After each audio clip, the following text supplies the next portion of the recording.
All right, guys. Good morning, everybody, and welcome to Keep Talking Sports on this March 22nd, 2026. It's been a little while since I talked sports. I did a little podcast with my partner Josh a couple of weeks ago. We shot the breeze for shooting the breeze, as we say. But I haven't done sports in a while, and a lot has happened in the last couple of months since the last sports talk show I did. Listen, I don't know why I've been away from this for a little while, but you got to be in a certain mindset to get these podcasts done. You got to be, you got to be alive. You got to be interested. You got to be, sports is pissing me off a little bit lately. I mean, especially since the Mets got rid of Pete. That brought me down a little bit, but you know what? We're going to be okay. Today, we're going to get into a little bit of the WBC. We're going to get into MLB. We're going to talk about the NFL, and we're going to talk about a football game that I watched yesterday that I found very, very interesting. As a matter of fact, I found it a lot more interesting than the NFL's Pro Bowl that they decide to put on at the end of the season. So I'm going to get into that in a couple of minutes as well. Well, first off, I'd like to talk about baseball. Now, baseball to me is by far my favorite sport. Look, I love basketball. I love football. I like hockey. But baseball by far is my favorite sport. I loved watching my children play. I loved coaching it. And even as a kid, I loved going to Shea Stadium and watching my Mets. There's something about baseball that's nostalgic. I mean, everybody can remember where they were when they saw their favorite player hit a game-winning home run or a Game 7 World Series victory. Every Yankee fan remembers where they were when the Boston Red Sox came back and beat them to go to the World Series back in 2004.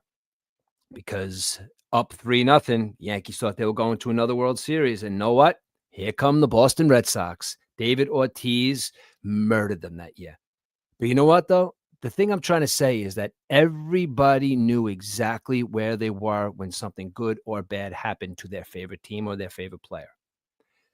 Every year around this time, you start to think about the crack of the bat. You start to think about the ball hitting that leather glove.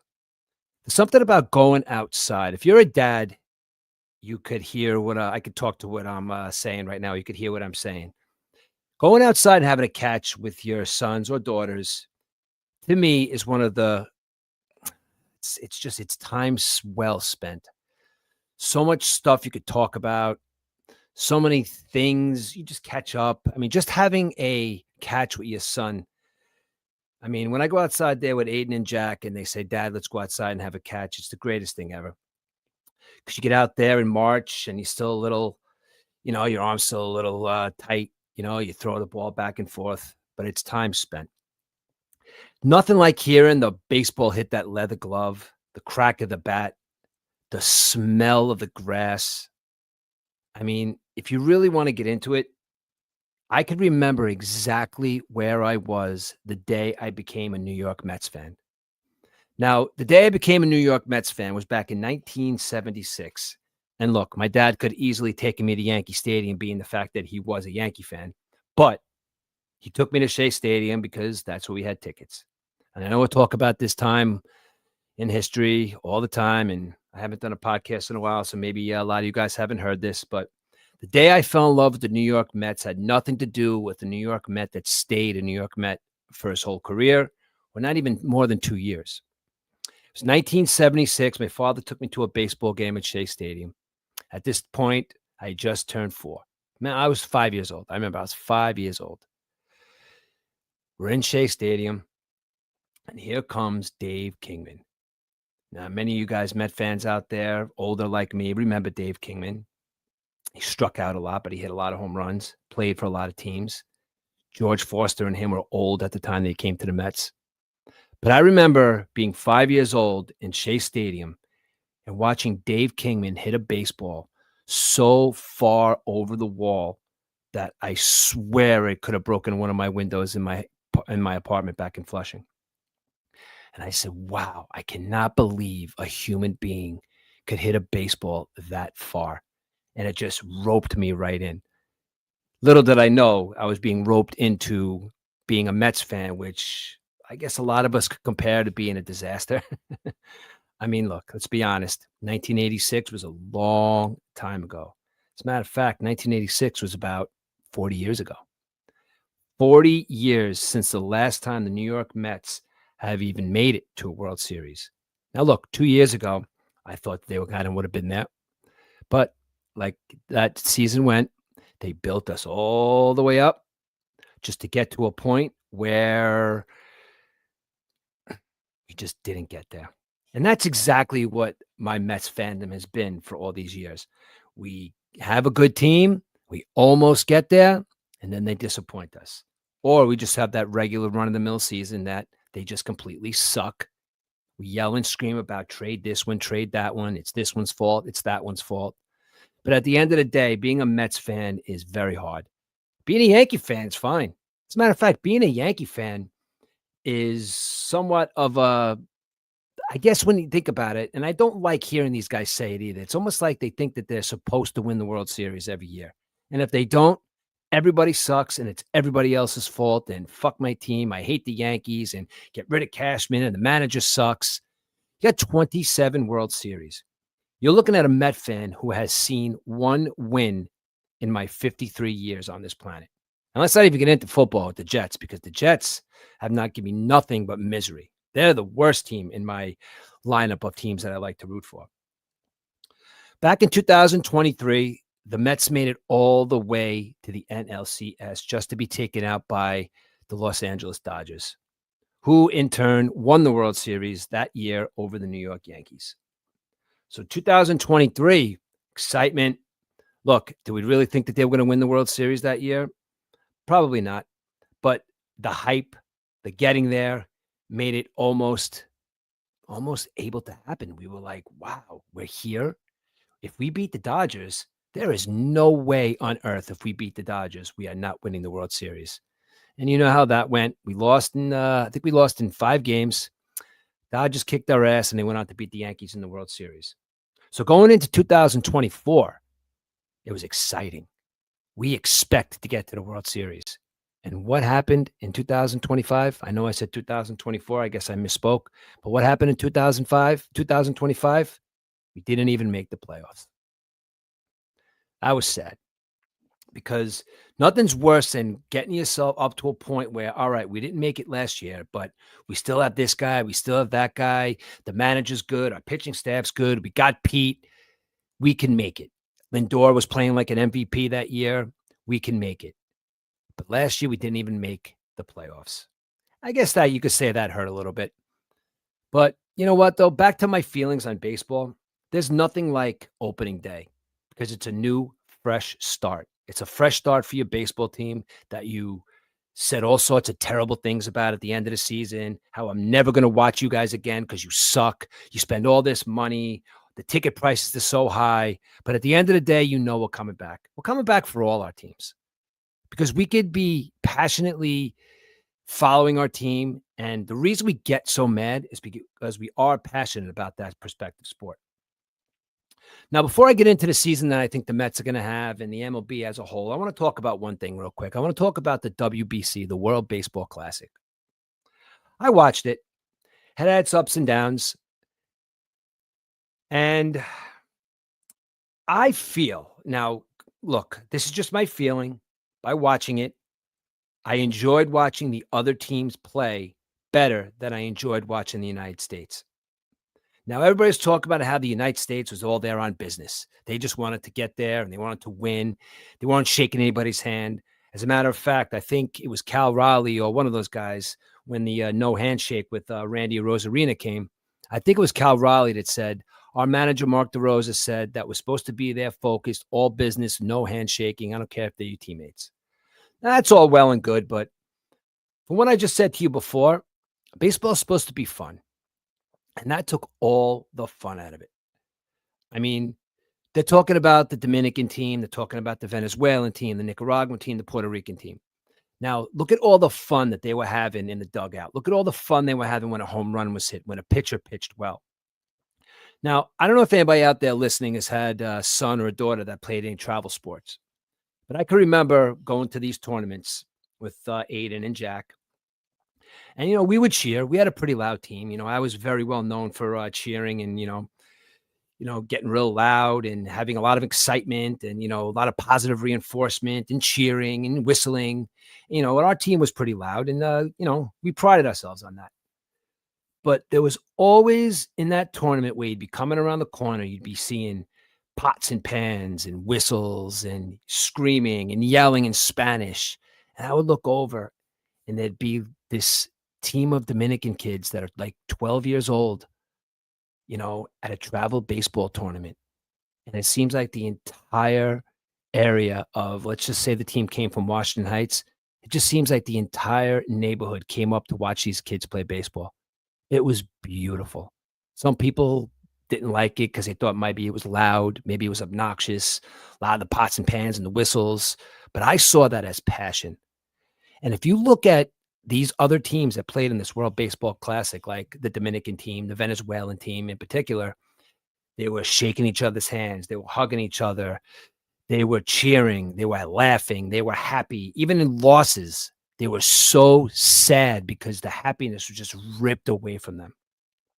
So by Venezuela beating the United States, I kind of just looked at it as, you know what? The United States didn't even really care. I mean, look, you could say that because we are the United States, right? The United States got up there. You should say that lineup from top to bottom should have been hitting 400 that entire tournament. Look, yes, they were playing against major league talent, right? They were. But they were pitching on the other side in these Spanish teams. And look, the Italians, I don't know what the hell. They're a bunch of Italian Americans that play for their respective team in the United States. But they weren't expected to go as far as they did, and they beat us. And I really do think that no matter who would have won that game between Venezuela and the Venezuela and Italy, either one of those teams would have beaten us that night. Because if you want to really look at their faces, yeah, it's okay to be focused. Yeah, it's okay to just have a team mentality and not worry about anything else and block everything else out. But none of those guys were having any fun.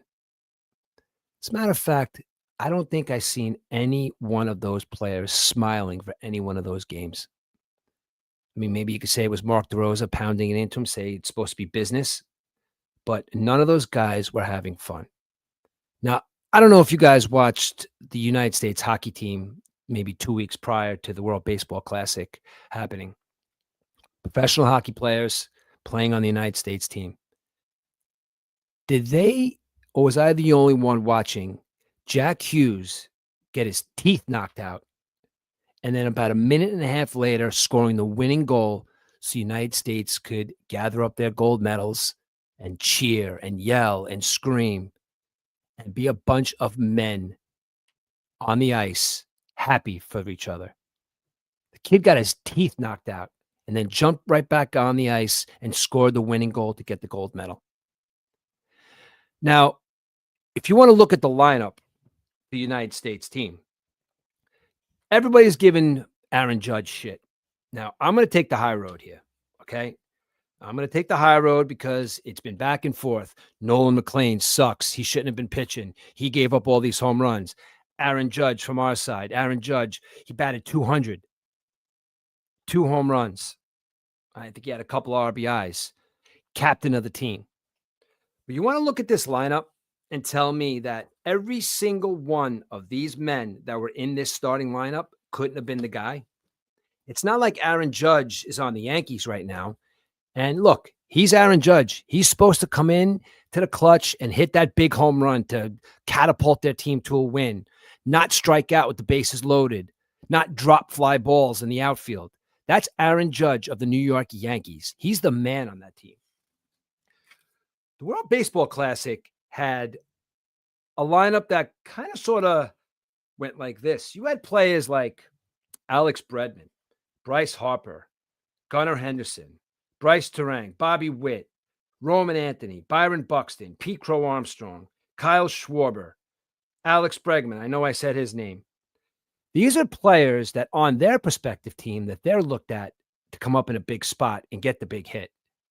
So to say that losing the World Baseball Classic is solely on the shoulders of Aaron Judge, who happened to strike out in 2 or 3 big spots during the World Baseball Classic, Yeah, you could say he could have hit that home run. Yeah, he said he could have gotten a big hit. But there was 8 other men in that lineup that could have done the same thing. And none of them at all in that game played the way that that Venezuelan team played. Now, if you want to look at that Venezuelan team, look, they from top to bottom had a great lineup. They were amazing. They completely deserved to win the World Baseball Classic. And you got to give kudos to Bryce Harper. Bryce Harper didn't smile once during that whole World Baseball Classic. As a matter of fact, I think he was joking about it and saying that, it didn't really matter, or he was very poo-poo about it. But when Venezuela was on that field cheering that they had won the World Baseball Classic, Bryce Harper went out on that field and shook every single one of their hands and completely brought back the respect that baseball is supposed to have. Completely brought back the handshake at the end of a game. They don't do that in professional baseball anymore. I just remember, coaching my kids, and at the end of every game, we'd shake hands no matter what. And maybe that got lost in college. I mean, I know they still did it in high school, but by Bryce Harper going out there and shaking every one of those guys' hands on Venezuelan team, that kind of brought a little semblance back to, wow, they're a bunch of little kids, and they got beat, and they went out there and they shook hands of the opposing team who completely deserved to win that baseball game. You could say Nolan McLean maybe should have pitched a little better. He pitched like shit the last 2 games. Look, he had about 8 strikeouts, but gave up 2 huge home runs in the first game and a couple of huge hits in the championship game. So again, you can't put this solely on the shoulders of Nolan McLean, who's a young kid, 26, 27 years old, going right into his first full season of becoming a professional pitcher. Yeah, he pitched great last year. Yeah, but in the playoffs, gave up a couple of big hits. And I don't know. I'm a little worried about that kid. If they're going to figure him out quickly. He's got that a lot of movement on his fastball. But you know what? I'm very, very afraid that they're going to figure that kid out, because in the World Baseball Classic, they figured it out. And let's not get this confused. Venezuela had a road. I mean, they beat the Japanese team to make it to the World Baseball Classic. Now, Japan, on paper, if you want to look at it, they probably do have one of the best teams in the world. As a matter of fact, who didn't not love it at the end of the day? I didn't like it because Mike Trout struck out, but what better position could it be? Shohei Ohtani pitching to Mike Trout in the bottom of the 9th to win the World Baseball Classic, and Ohtani shuts down Trout and strikes him out. Very, very humiliating for the United States team, and Japan goes on to win the World Baseball Classic that year. Japan got knocked out by a Venezuelan team that was hungry, excited, and wanted to win, and they walked away with the big trophy. Now, that being said, the World Baseball Classic's not going to come back for another couple of years, probably 3 years. Whether they're going to take it seriously or not, who knows? But we'll see then.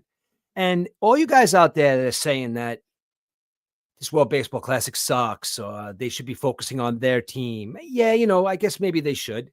But to have pride for your country, the hockey players take that a whole lot differently than the baseball players do. Hockey players go 1,000 miles an hour every minute. Baseball, they don't do that. They're worried about their money. They're worried about their contracts. They're worried about getting hurt. They're worried about Tommy John surgery. They're worried about pulling a hamstring. They're worried about, stubbing their toe. These baseball players got to kind of get it together a little bit, and, they got to play like men, some of them. Some of these guys, I don't understand it. They just, and I don't even know what I'm really even trying to say. What I'm really trying to say is money in general has destroyed professional sports because everybody thinks that they're bigger than the game. Long time ago, when these guys had to show up to spring training because they were bagging groceries at the local grocery store, or they had to show up to spring training because they had to go to spring training. They had to quit their jobs and go play baseball. But then the money starts getting involved. Then the players start making more than the managers, and they think that they're better than the manager. And who are you to tell me what to do? Attitudes start. So money, look, these guys do deserve to make the money that they're making, no matter how many out there think that they don't. The billions and billions of dollars that the owners are making on these players is ridiculous. So yeah, these salaries should be high. Yeah, these players do deserve this money, but I do think money as a whole has destroyed professional sports. Money in a hole has destroyed everything. We're in a war right now because of money. It's all money. If we were to get rid of monetary stuff or money not really meaning anything and just humanity, this world would be a lot better place. But then how would we buy nice things? Well, that's kind of my take on the World Baseball Classic. I don't think that the United States team played to their full potential. I think every single other team that was invited there, they did play to their full potential. Even the major league players that were playing on their respective countries, like Juan Soto saying it was more fun to play on the Dominican team than it is to play in the major leagues. He was not talking about the Mets in general. He was just talking about the major leagues in general. He had more fun playing with his people from his home country than he did playing in the major leagues. So stop the narrative that he's unhappy being a Met. Stop the narrative that he looked a lot happier playing with the Yankees. You guys have no idea what goes through that guy's mind, Juan Soto. What I do know about Juan Soto, what I am going to tell you in a minute is Shohei Ohtani this year is going to be Shohei Ohtani.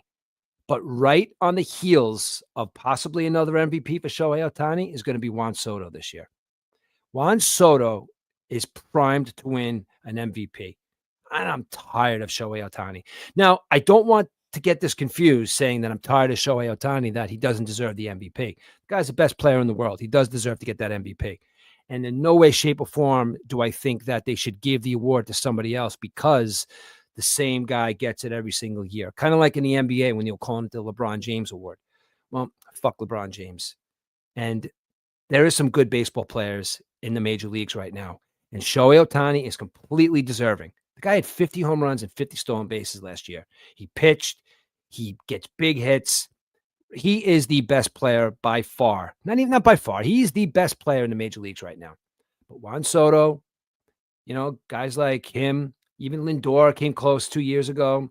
And name your other guy. Tatis played well. Machado. There's some really good baseball players that could definitely come after Shohei Ohtani this year for the MVP of the league.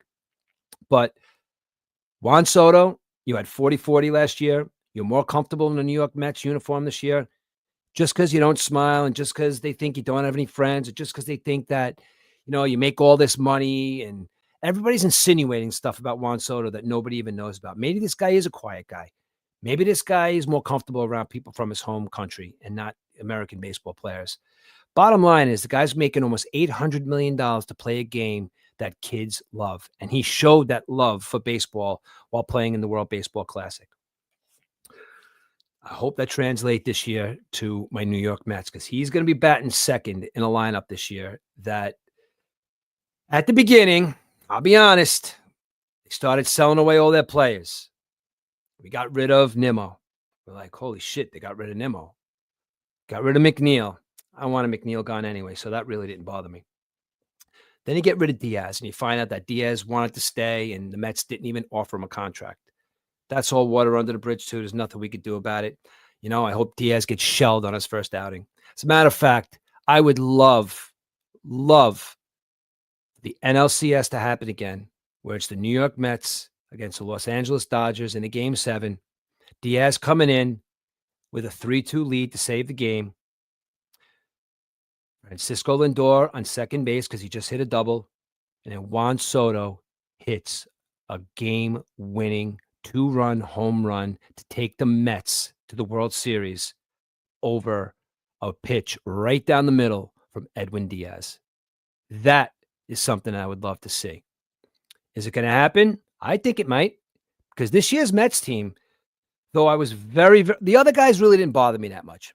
Diaz bothered me a little bit because now we got a closer that we don't know what we're going to get out of him. Nimmo really didn't bother me. McNeil definitely didn't bother me. There is one that bothered me. Pete bothered me. And when you find out that they didn't even offer Pete a contract, that he got a contract from the Baltimore Orioles and it went back to the New York Mets, and New York Mets said, well, have a nice life, Pete. Enjoy Baltimore. They kind of disrespected him a little bit, which is fine. But we can't really sit here now and just say, oh, we miss Pete. We miss Pete. Yeah, we're going to miss Pete. Yeah, I'm probably going to try and go see him when Baltimore comes to Citi Field, I think in July. But Pete Alonso, we are going to be rooting for you from afar.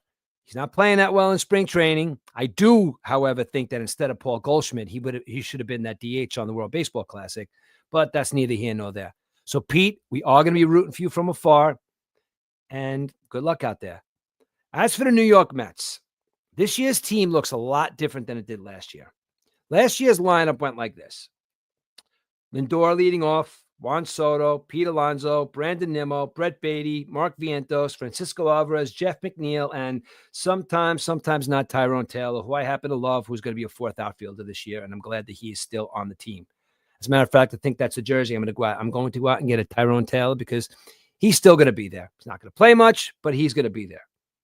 Now, that was our lineup that we had last year. And again, Met fans, on paper, there's new faces, there's new names, there's players that haven't played with each other. There's even players that are playing out of position just to get into this lineup. But listen to this lineup right now. Leading off as usual, we got my guy, Francisco Lindor, playing shortstop. Batting second, switching positions from right to left field this year, is going to be Juan Soto, who I think is going to make a run for an MVP. Batting third, okay? Now, when the Mets let Pete Alonso go, when Kyle Tucker signed that ridiculous contract over there with the Dodgers, I don't know what the Dodgers are doing over there, but the way they are doing their contracts is smart. But I think Kyle Tucker just went there so he could play with a bunch of superstars. So we lose Kyle Tucker, we lose Pete Alonso, and we lose out on a couple of these big free agents. So the next day, Steve Cohen goes out and gets one Bo Bichette. You want to look at Bo Bichette as somebody who's an okay fielder. The kid can hit. He's going to be playing third base this year.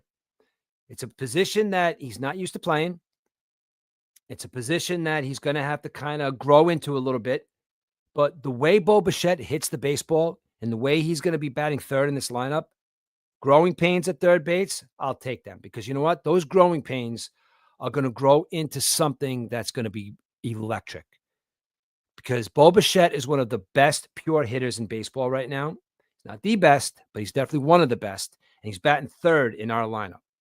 And I'm very happy to have Mr. Bo Bichette batting third and playing third base for the New York Mets. This one right here was a little head scratcher, but let's see what happens. Placido Polanco, first base. Look, the guy came from Seattle, played well, hit for a decent average. He hit some home runs. But as far as a first baseman, another experiment that we don't know is going to happen. Is it going to go well? Maybe. We hope so. But it could blow up. Brett Beatty could be playing first base in a couple weeks, and Polanco could be the DH. We never know. But the fact of the matter is, there's going to be a different first baseman in Placido Polanco. Lindor is going to have to kind of like get them throws up a little bit because Pete bailed him out a lot last year. We do have, though, for Francisco Lindor is a much better counterpart batting fifth at second base in Marcus Semien. Now, the guy's been around the block a couple of times. He's getting a little bit older, but his glove is still solid. Now, that's going to make Francisco Lindor a better shortstop because I feel that with Jeff McNeil, at second base and, Acuna at second base and kind of like, a different guy every other week, I think with Marcus Semien on this baseball team, he could kind of settle down and realize that he's going to have the same second baseman every day. He's got a good glove and rapport is going to be everything because Lindor may not think that he has to do too much on the left side of the field. He may have to compromise on his right side because Bo Bichette may not be that good. But Lindor turning double plays and having a little bit more confidence on the second base position is going to help his glove. Maybe another gold glove this year. As a matter of fact, I don't even think he got a gold glove. Maybe he'll get a gold glove this year. But the fact of the matter is Francisco Lindor's fielding is going to get a lot better knowing Marcus Semien is at second base. Now, Simeon's got to show a little bit with his bat. Like I said, he's getting older. He could still steal some bases. But I got to tell you right now, I'm happy to have him at second base, and I think this is going to work out. Beatty is up in the air. Now, I'm glad they didn't trade Beatty. Beatty in the beginning of the season looked at as a little bit of trade bait. The guy could hit. He could play first. He could play second. He could play third. He's a good utility player. But right now, he's going to be slated as our DH. He also could move in there and play a little first base if Polanco doesn't work out. If Bichette doesn't, work out at third base, he could jump out at third base. We don't know what we're going to do with Bichette, but we're going to have to get it in the lineup. So Bichette's going to be playing third base. But Beatty might be playing some first base. But right now, we got him batting sixth as our DH. I know the kids want to get out there and he's going to want to play the field, but you know what, Brett Beatty, you hit really good at the end of the season last year. Let's do it good in the DH role and fill in it first and fill in when we can. So we got Brett Beatty as our DH. Francisco Alvarez. Francisco Alvarez is still going through some growing pains. The guy could hit the ball 600 feet, but he's got the same swing. Do not, under any circumstances, throw Francisco Alvarez a high fastball. Because if you throw him a high fastball, he's going to take it 600 feet and you're going to be crying on the mound. But anywhere else around the plate, he's got that same swing. Hopefully he talked to somebody this year. Hopefully the hitting coach said something to him. He's 4 years in the league right now. He's got to get a little more discipline at the plate and not swing so much. He's got to switch up his swing a little bit. Maybe he's got to switch up his hands. But he's got to do something because he can hit the ball a country mile. He does kick ass. He hits the ball far. He gets a lot of doubles. He's very, very excitable. And he's a really, really good catcher. He's got a good rapport with the pitchers. The pitchers like him. Even back when we had Max Scherzer even liked him as a rookie. So right now, you got Francisco Alvarez and Luis Torrens is still on the team. So they're going to switch, at catcher here and there. But hopefully Francisco Alvarez gets to play hopefully over maybe about 110 to 120 games this year. And Luis Torrens can maybe DH every once in a while. And maybe when Alvarez wants a break, he can slide in there a catcher. But for right now, Francisco Alvarez is going to be our opening day starting catcher. Center field. Center field has been a thorn in our side for years.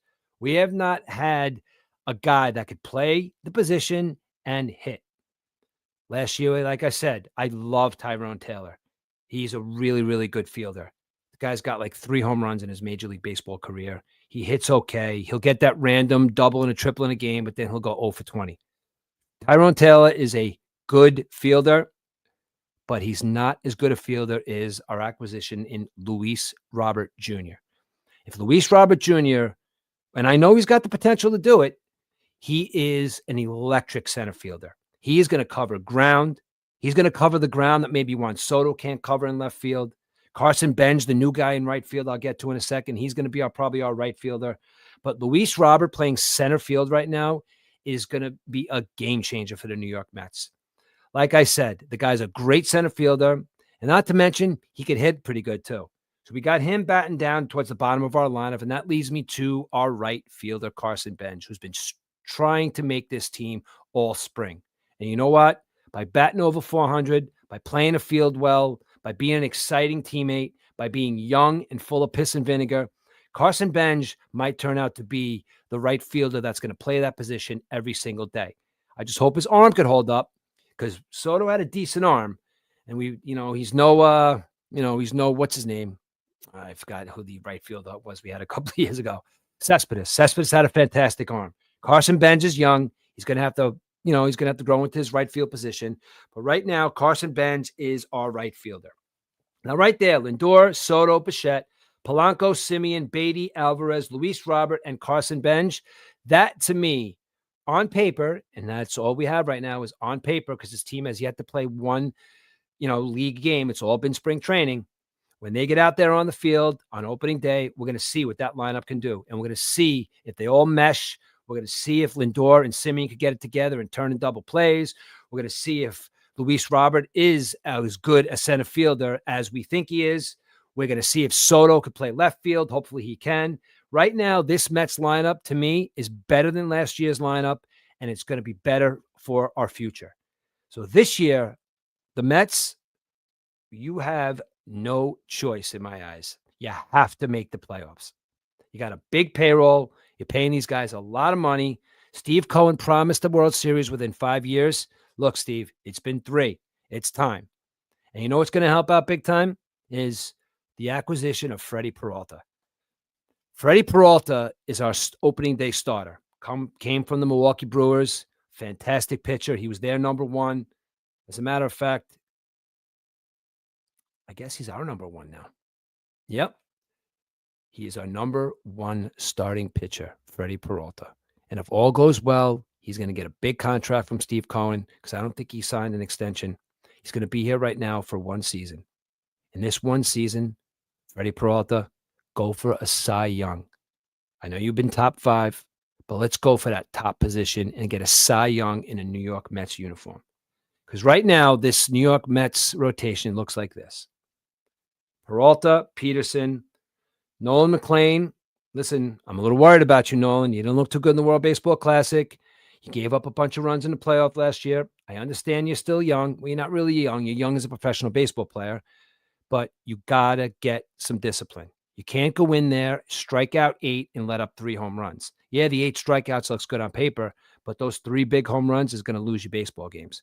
So Nolan McLean, put your fucking big boy pants on this year and pitch for my New York Mets. Clay Holmes pitched okay, but you can see he got a little bit tired last year. And then our 5th starter right now is somebody who I thought had no gas left in the tank. Wound up, he was injured. He's got that ghost forkball. He's a Japanese pitcher in Kodai Senga. If Kodai Senga is 100% healthy, if he's got that forkball going, he's got that ghost fork, he's got a little bit of a fastball. If he is on point and he's our number 5 starter, I am perfectly okay with that rotation. Everybody says that the rotation is going to be our weak point. Not with the acquisition of Freddie Peralta, not with Nolan McLean pitching the way he's supposed to pitch, not with Jonah Tong, another young arm that wants to come into this rotation and get a spot. He's going to be in there this year at some point as a starting pitcher. We got our relievers, Luke Weaver, Brazaban, Brooks Raley. Okay, on paper, looks all right. Brazaban's okay. Luke Weaver, ex-Yankee. He's going to come in and do some good relief for us. But now we got a closer in Devin Williams. Everybody on the New York Mets remembers Devin Williams as the pitcher that gave up the big home run from Pete Alonso to catapult us past the wild card and into the playoffs. Devin Williams did not pitch well for the Yankees last year in the closing role. Devin Williams is somebody who pitched well in Milwaukee, and then once he left Milwaukee, he's like, wow, as soon as he leaves, and as soon as he leaves his team and he goes somewhere else, he's an okay pitcher. Devin Williams has it in him to become a great closer. Now we got to see it unfold on the baseball field. So he's going to be our closer this year. Edwin Diaz, I hate to say it, but hope you blow out your shoulder in the first couple of weeks because now you're going to be happy, right? You're going to want to win a World Series. You're going to go to the Dodgers because they always win. Let's take this New York Mets team to a World Series. Let's beat the Dodgers and anybody else that's in our way this year. And let's make the World Series and make Met fans happy because this is the year, guys. This is the year. Last year was the year. Last year's gone, and this year is the year. And I know as a Met fans say this every year. It's time for it to start yapping. Everybody says, oh, the Mets are great until June. And then June, we're done. Even May. But this is a team that could put up a lot of runs. I think we have one of the top 2 best players in baseball on our team right now, and he's probably going to get MVP this year. So the New York Mets, opening day, coming up soon, opening up against the Pittsburgh Pirates and Paul Skeens. Now let's see what Paul Skeens right now is the best pitcher in baseball, I think. Well, one of them anyway. So what better way to open up our season against one of the best pitchers in baseball and Paul Skeens and see how we do. New York Mets, it's on your shoulders now. We watched you in spring training. We saw you guys in the World Baseball Classic. Now everybody's back to their respective teams. Baseball is about to start. And if you're anything like me and love baseball the way I love baseball, the smell of the grass, the crack of the bat, the ball hitting that leather, let's go. And let's go Mets. So that's my take on what's going to happen in baseball this year. I could go, further into it. I could break down other teams, but that's going to be for another day because I'm really excited about the New York Mets. I got some things to say about the New York Yankees too. I also got some things to say about the New York Yankee fans. But how about we start from scratch this year, Yankee fans? All right? And how about we stop with the bullshit? How about we stop, Met fans and Yankee fans, just saying stuff just to piss off each other?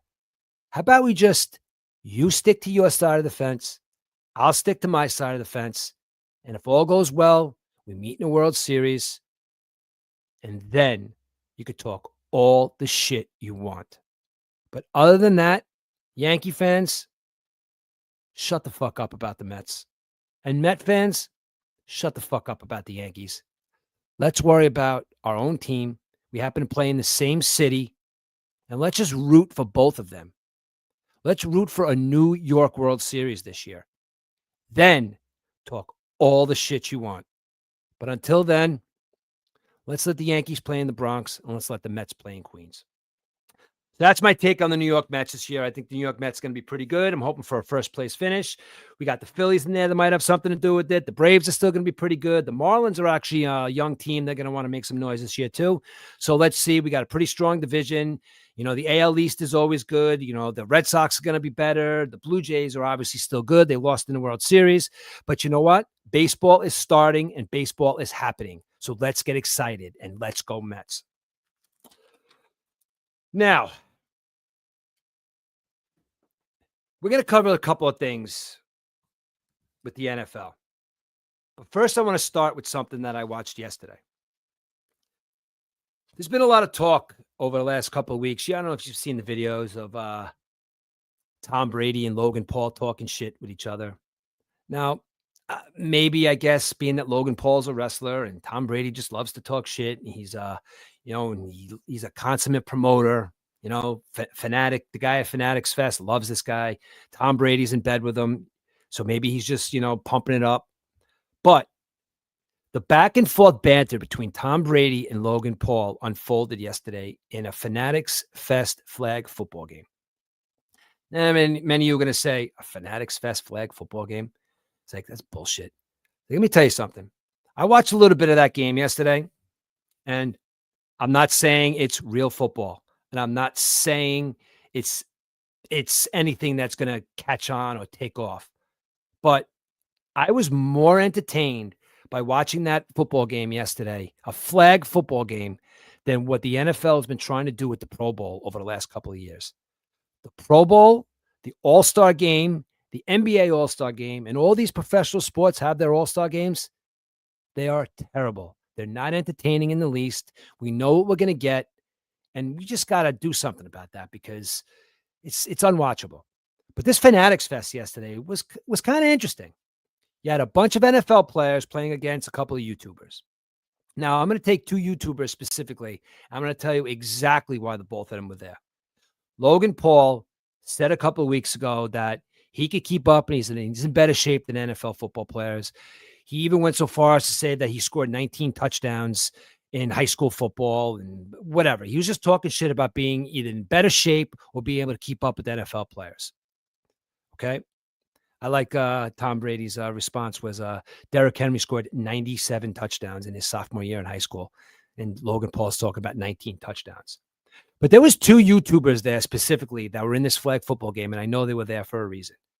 Logan Paul was there to do exactly what he did yesterday. Now, if you watch this game yesterday, he was the guy that just ran up the middle and chased the quarterback. He went 1,000 miles an hour every single snap of that football game. Now, you want to say that some of the banter was kind of WWE-like. Tom Brady threw the football at him, and he was yelling and screaming at him, and Tom Brady didn't say nothing back, really. He looked a little mad. Maybe if that was all pomp and circumstance, I don't know. But what I did see is Logan Paul running after the quarterback all day long. That's why he was where he was. He was there to be shut up and say, listen, these NFL players are in pretty damn good shape. Put on some pads now, and then we'll see. But you know what? You got to give Logan Paul a little bit of credit. He is the consummate entertainer. He does like to talk shit. But you know what? Yesterday, I guess it was proven that the NFL players are some pretty damn good athletes. Then you have another guy. Now, I happen to love this kid. I think he's super entertaining. I think he's funny. And I guess he's probably the biggest YouTuber in the world right now. He had made a comment a couple of weeks ago that he is faster than any wide receiver in the NFL. Now, look, this kid is super fast. If you haven't known what I'm talking about I show speed. The kid's got millions and millions and millions of followers on his YouTube channel.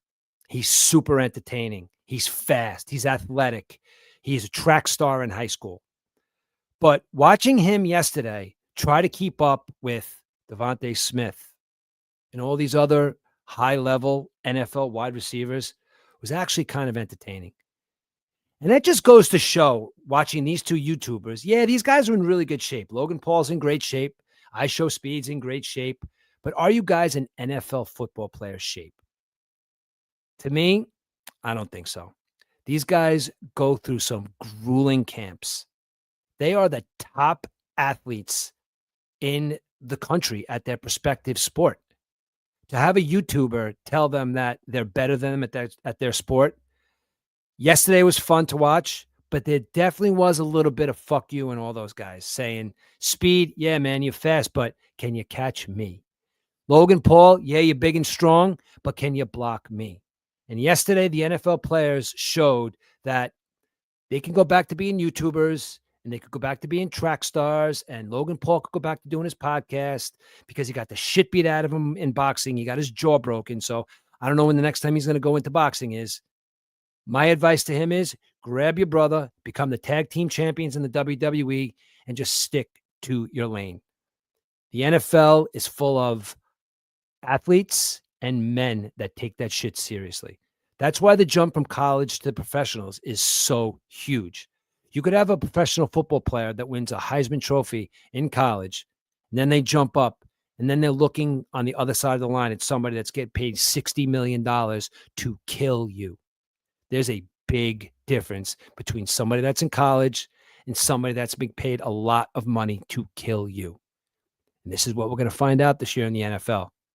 We're going to find this out every year because you know how many times that a football player wins a Heisman and then he just disappears. You know why?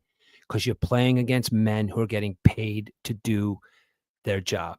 And their job is to score touchdowns or kill you. And that's the bottom line. Yesterday was entertaining. I would definitely watch it. I went to Fanatics Fest last year with my son and his friend Steve. We had a good time. And we're going to go again this year. And this Fanatics football game yesterday, yeah, everybody was making fun of it. But you know what, though? It was a lot more entertaining than the product that the NFL puts out in the Pro Bowl. That's my take on the Fanatics Fest yesterday. Now, my New York Jets. Where do I start? The New York Jets, every single year, they give me nothing but heartache. They give me a sense of, I don't even know what the right word to use is. Watching last year was some of the worst football I've ever seen in my life. Justin Fields is our quarterback. Tyrone Taylor, backup. Garrett Wilson kind of just, what the hell is going on? We have a top-level wide receiver, and we could not get the fucking football to him. Our defense sucked last year. Our offense sucked last year. Aaron Glenn, in his freshman year as a head coach, had shit on his face. He looked like he did not know what was going on. Now, granted, he didn't have the backup supporting cast. It was his first season. He was a defensive coordinator, came from the Detroit Lions, where the Detroit Lions had a pretty good defense. Now he's a head coach. He needs to go into this season with a brand new outlook. They caught him sleeping a couple of weeks ago at the combine. Maybe he didn't see anything that he liked. I'm not going to look too much into that. He's very excitable. Everybody was making fun of him for running down the field last year. He seems to have a lot of excitement. He's got a lot of excitement in his voice. He's an ex-Jet. He's a very, very good cornerback. It starts at the coaching staff. I personally think that they should have just fired everybody. But I guess they fired a couple of guys. Aaron Glenn and the New York Jets did something that I thought was very smart this year. Now, we all know from watching the Detroit Lions that Aaron Glenn is a good defensive coordinator. He did very well in Detroit with not much until they got Aiden Hutchinson, and then that's where a lot of it changed. But that defense of the Detroit Lions not have many superstars. They were often injured, but Aaron Glenn maintained and brought them to championships. Now he's a head coach, big guy on campus. It's your turn to shine. By bringing in a man like Frank Reich, what that tells me is, Aaron Glenn, you're going to run the defense, and Frank Reich, you have my authority to do anything you want to do with the offense. Frank Reich has been a head coach in this National Football League. He coached for the Indianapolis Colts. He played football for years as a quarterback. He was pretty good. He was Boomer Esiason's best friend. That's, a little side note. But Frank Reich looks like he's coming in here with a lot of fire. Looks like he's coming in here with a mindset that this can be a good football team, especially with the moves that they've made in the offseason so far. They've completely upgraded their defense, a defense that was terrible, a defense that was run all over last year, a defense that was made to look like a high school defense, and not even a good high school defense, not even a defense that you see on Friday Night Lights in Texas on a Friday night. Those defenses were better schemed and had better players that played together than the Jets had last year. So Aaron Glenn's going to be able to come in here and focus on the Jets this year, on the Jets defense. One of the big things that they did this year is they got the cornerback from the Ravens and they got Minkah Fitzpatrick. Instantaneously, that gives you a top-level safety and a top-level cornerback. Okay? They got 2 pass rushers, which is definitely in need of a pass rusher. And we're in need of a cornerback because you know why? I don't know if you guys are looking at the stats. You know how many interceptions the Jets had last year? 0. They recovered 1 fumble and had 0 interceptions. Is that on the coaching or is that on the players? Probably on the scheming, probably on the coaching, but also they didn't have any good players. They got let go of Sauce Gardner, which to me, we got a 16th pick for him. He's gone. He's in Indianapolis. And not to mention the fact, 2 weeks in, he blew out his Achilles. I don't know how he's going to be this year, but the cornerback we got from the Ravens this year, to me, he's a better cornerback than Sauce Gardner. I've been talking about Sauce Gardner for the whole 2 years he was a New York Jet. I don't think the kid is a good football player. He might be fast. He might be able to cover. He doesn't cover like Sauce, like his nickname says, but he's not the bill that we got. He's not the guy that we thought that we were getting. We thought that we were getting the second coming of Darrelle Revis.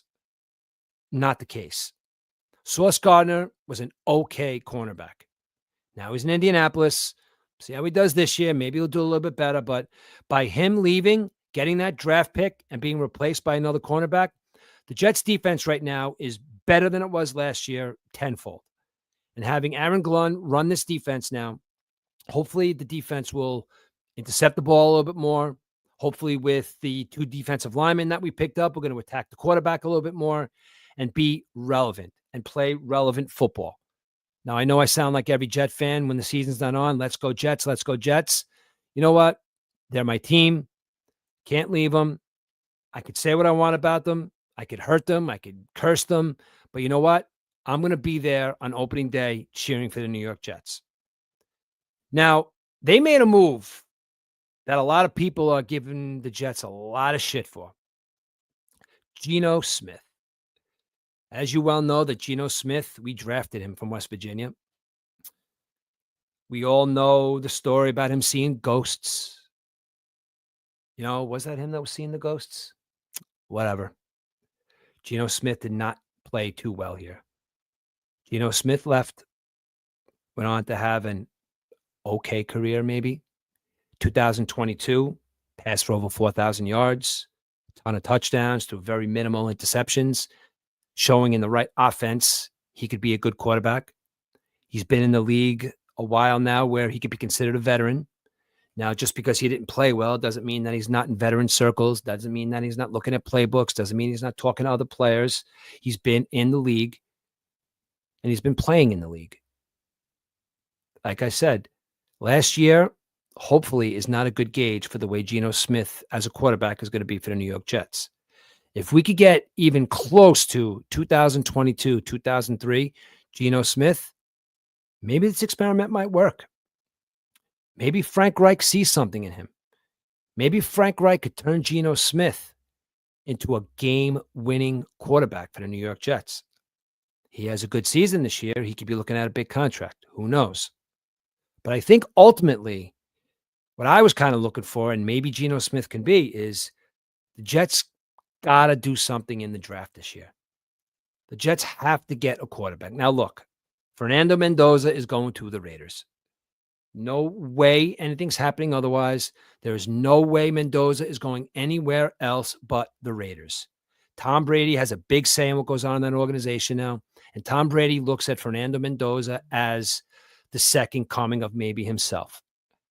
They added a top center in the league from the Titans to protect him. They still got Alshon Jeffrey. They got a top-level tight end there.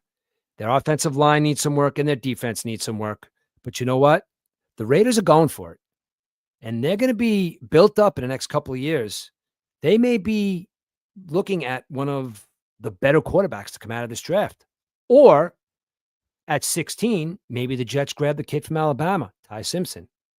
Maybe he sits down for a couple of years, maybe a year or two, while Geno Smith kind of like shows him the ropes.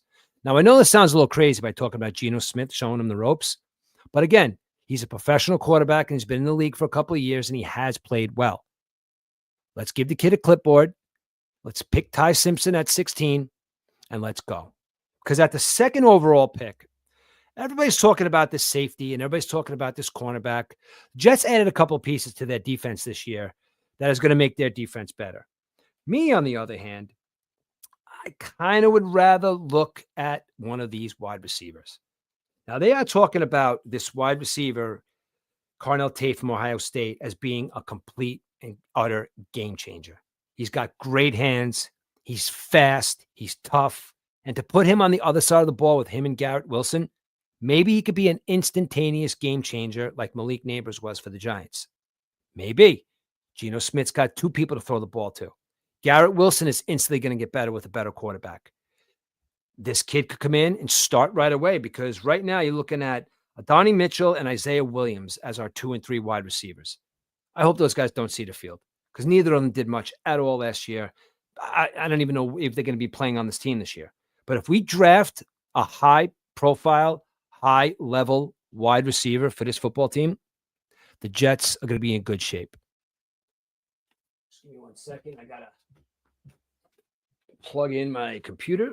Battery's dying. Let's see. Sorry about that.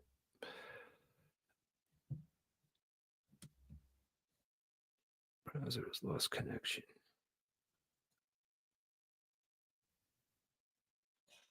Uh-oh. What happened here? We still, all right. I lost the connection to my camera here. Let me see. What happened?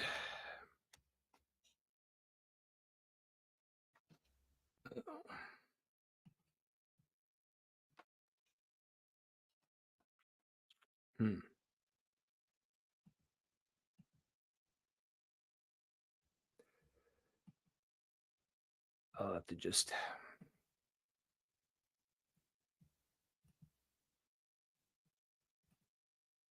All right, we're back. Video's back. Sorry about that. Anyway. All right, anyway, back to football. So the Jets need to pick up somebody. I think they got to go for a wide receiver in this first round here. I think they got to pick up one of these top-level wide receivers to give somebody to Garrett Wilson. They got a running back in Breece Hall that I think is going to have a good season. They threw the franchise tag on him. I don't think he's probably happy about that, but you know what, though? Let's go out there and play some football, and maybe we'll give you a big contract next year. I would actually like to see Braylon Allen get a lot of carries, but Breece Hall, you do have the opportunity to become a big-time running back. You've shown sparks of being a good running back. And to me, at the end of the day, you have to have a big season. Have to. It's important. Your offensive line got better. You have a decent tight end. But I think with your first 2 picks, you need to get one of these wide receivers, and you need to get Ty Simpson as your 16th pick. That's what I think the Jets need to do. And the Jets need to do this to become a better football team. There was all these quarterbacks out there that they were talking about getting. Obviously, they're not getting Mendoza. Everybody's talking about how they're going to tank again to get Arch Manning. Arch Manning and anybody else that they're talking about as becoming a potential NFL quarterback is just that, a potential NFL quarterback. Even Fernando Mendoza. Fernando Mendoza has not been playing against men yet. He has not been playing against people that are being paid to kill him. So say all you want. Fernando Mendoza brought Indiana to that championship. He rocked into the end zone, scored that touchdown, beat that Miami defense, and won the Heisman Trophy and won a national championship for Indiana. But again, he has not thrown one pass. in the NFL yet. So Fernando Mendoza, good luck to you, because I know Tom Brady is going to be doing everything he can, being that he was a quarterback himself, to surround you with great players. Maybe not in year one, maybe in year two. But again, you have not thrown one single pass in the NFL. All right, so that's my Sunday afternoon take on what's going on in the NFL, the major leagues, and the World Baseball Classic. I'm going to talk a little bit next week about the Final Four. Now, the Final Four in the NCAA tournament, I'm watching. There's a lot of teams that, could win. They couldn't win. Who's your bracket buster? Who should have got in? Who didn't get in? At the end of the day, there's 64 teams. If you get a Cinderella that can make it to the Elite Eight or the Sweet 16, that's nice. But there's probably about a handful of basketball teams in this country that could actually win this national championship. I don't know who it's going to be. Is it going to be St. John's? I have Arkansas, because when I look at these brackets, I don't know shit. So I just look at the coaches. You got Calipari. So the Final Four, to me, everybody thinks that they do these brackets and they know what they're talking about. Nobody knows a goddamn thing about what they're talking about. Everybody looks at these brackets and says, this team is supposed to be good. Oh, look at St. John's. Oh, look at Kansas. Oh, look at this team. This team played well. This team has a strength of schedule. Nobody knows a damn thing. So watch your Final Four today, which I'm going to do. Watch St. John's, because I hope St. John's wins. Duke's going to win. I think UConn's going to win today. Arkansas won last night. I got them winning the whole thing just with Calipari. But watch your Final Four today. Have some fun. And if your bracket gets busted, don't be mad. Because when you started that bracket, you had no idea what you were talking about anyway.